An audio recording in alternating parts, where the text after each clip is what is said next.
Le Sri Lanka se relève péniblement ce lundi des pires attentats qui ont frappé le pays depuis 10 ans.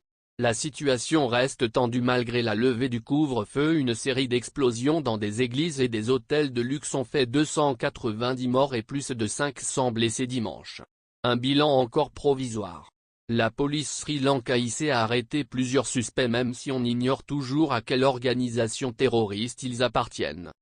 La circulation a repris peu à peu ce lundi matin avec la levée du couvre-feu à 6 heures, heure locale. Par contre dimanche soir, les rues étaient totalement désertes hormis la présence de groupes de militaires qui contrôlaient les véhicules à Colombo et sur la route de l'aéroport. À l'aéroport il y avait de longues queues, à la fois pour ceux qui tentaient de quitter l'île et des passagers arrivant, qui devaient attendre plusieurs heures avant de trouver un taxi. La vie semble avoir repris, même si les autorités sri-lankaises ont conseillé aux gens de rester chez eux ce lundi. Les plateformes de réseaux sociaux, principalement Facebook et WhatsApp, restent largement inaccessibles dans le pays. C'est principalement pour éviter la propagation de fausses rumeurs ou de messages et photos incitant à la haine envers certaines communautés religieuses.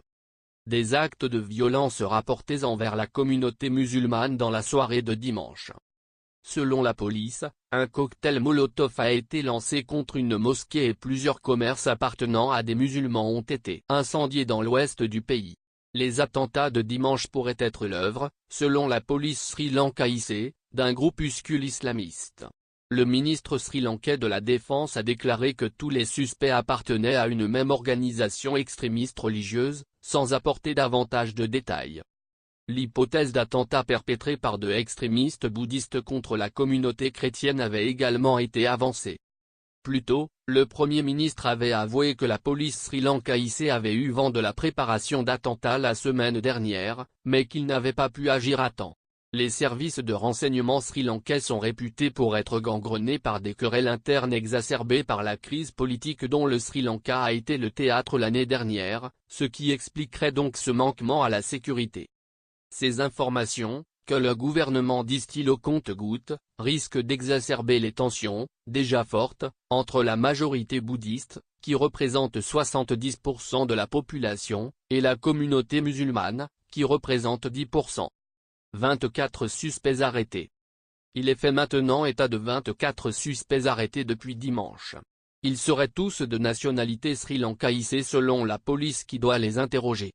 Une camionnette blanche, qui aurait servi à acheminer les suspects, a également été interceptée et son chauffeur placé en détention. Selon la police sri-lankaïse, la plupart des explosions, qui ont visé 3 églises et plusieurs hôtels de luxe, ont été provoquées par des kamikazes. Notamment les attentats dans les hôtels. Dimanche soir, un engin explosif artisanal a également été découvert à proximité de l'aéroport de Colombo. Mais pour l'heure on ne connaît toujours pas les motivations derrière cet attentat, ni l'organisation qui en est à l'origine.